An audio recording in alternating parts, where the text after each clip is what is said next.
বাসায় মেহমান আসবে তো ভাবলাম তাদের জন্য বিফ রেজালা রান্না করি। আজকের রান্নায় আপনাদেরকে আমি দেখাবো অল্প মশলা দিয়ে কি সুন্দর বিফ রেজালা রান্না করা যায়। এখানে আমি বোম্বে প্রিমিয়াম গুঁড়া মশলা ব্যবহার করেছি, কারণ এই মশলাগুলো অন্য যে কোনো মশলার তুলনায় অর্ধেক পরিমাণ ব্যবহার করলেই রান্নায় খুবই সুন্দর ঘ্রাণ এবং স্বাদ পাওয়া যায়। এই মশলাগুলো আমি বেশ কয়েকদিন ধরে ব্যবহার করছি, আর এগুলো ব্যবহার করে আমি খুবই সন্তুষ্ট।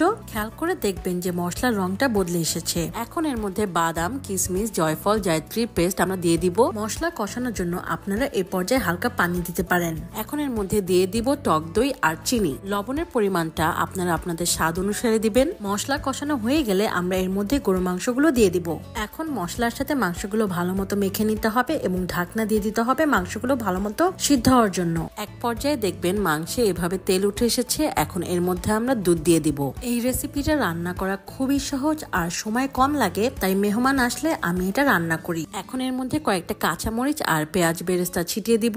গরুর রেজালা সাধারণত মাখা মাখা হয়, তো আমরা এই পর্যায়ে চুলা থেকে নামিয়ে নিব। তৈরি হয়ে গেল আমাদের মজাদার গরুর রেজালা। আর আমাদের হাতে যেহেতু সময় ছিল, তো ভাবলাম লাচ্ছা সেমাই বানিয়ে ফেলি। আজকে ব্যবহার করছি বোম্বে সুইটসের লাচ্ছা সেমাই। খুব সহজেই ঝটপট এটি বানিয়ে ফেলা যায়। এই লাচ্ছা সেমাইটা একদম হাতে স্পর্শ ছাড়া 100% মেশিনে প্রস্তুতকৃত, তাই আমার বাসার জন্য এটাই আমার সবচেয়ে পছন্দ। এখন আমি মেহমানের জন্য রেডি।